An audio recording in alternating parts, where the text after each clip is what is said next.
Right. So we finally have a puppy on camera. This is Crosby. Now Crosby is, I'm going to go over some basics, how to teach your dog to sit, hopefully lie down and come. So I have some high value treats. What I'm doing is I'm putting it right in front of his nose. And I'm going to kind of go up over his head. As soon as the butt hits the ground, sit. I release the treat into his mouth and I say the word SIT. Sit. Let's get you better camera presence. As soon as they dance up, I bend at my elbow as my way of saying, no, that's not what I wanted. Sit. Just again, buddy, come here. Sit. Now that time I didn't say sit because he wasn't in the sitting position. He just got the treat that I dropped. So, sit. So as soon as that butt hits the ground, I want to make sure I'm giving the treat right away. Within 3 seconds maximum, but a third of a second is our goal. No, no, no, no. You gotta stay here, buddy. I know you want to go find your roommate. Come here. Let's do that again. You can do a sit. Come on, buddy. Well, look at that. They're falling up from the sky. Sit. That was a little bit late because he went elsewhere. Sit. Oh, that was on me. Puppy, puppy, puppy. Breeders will do something called a puppy call. They'll make that sound, puppy, puppy, puppy, right when they bring the dog's food out. A lot of puppies will respond to it. Also, a high-pitched voice will also get the dog's attention. There we go. Let's get you into a sit. Come on. Puppy, puppy, puppy. Yes, you're awfully cute. Come here, buddy. It's right here. Here's the treat. So always keep on going back to the dog. If it gets up, put it back in front of the dog's nose. So you're not pushing him into a sit. We'll do a full treat. How about that? Sit. Next one to go down is I put him in a sit first. Let's see if I can do that. Sit. And then I go down. As soon as the chest hits the ground, I'm going to release it.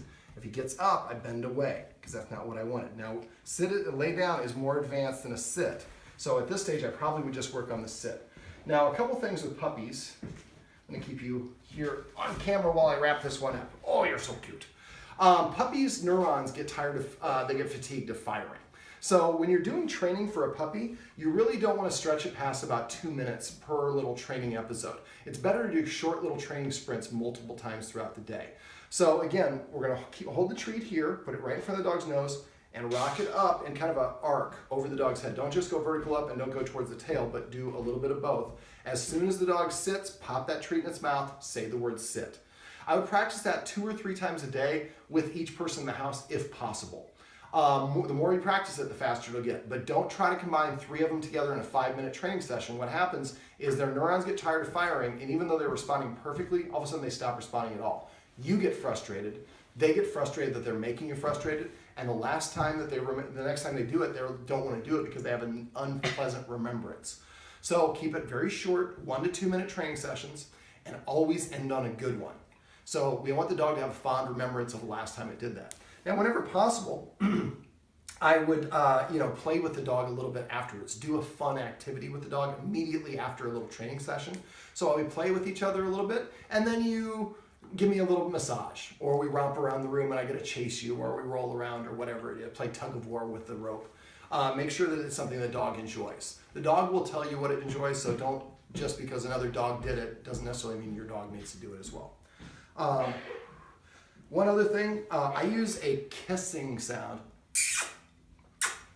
to get a dog's attention. So sometimes if your dog's not paying attention, a long smooch will get their attention. And I'm going to go in a different video. We're going to talk about ways we can disagree with the dog when it's doing something we don't want. But in this one, this is just puppy obedience. So focus on the sit first. Oh, and one last thing. Most dogs learn from a gesture first. This is why we always want to say the command word at the same time afterwards, that we deliver a treat. Eventually they'll be able to do both of those. Now let's see if I can show you with this hand motion I was talking about in another video. Hey buddy. So I keep on going back to him. It's right here. Come on, buddy. Sit. Puppies, they say in show business don't work with animals or children. But basically by using that motion, eventually you'll be able to get the dog to sit. Then once you do the sit, put the treat in front of its mouth and go either directly down or horizontally down away from the dog. And as soon as their chest hits the ground, pop that treat in their mouth and say the word crash or whatever the word you use. You can also do this through passive training. Every time the dog comes next to you and sits down, pet it and say sit. Every time it lays down near you, pet it and say crash. Every time that it comes to you, pet it and say come or here or whatever the word is. Puppy, puppy, puppy. Come on, buddy, you can do it. Sit. That's a great way to end.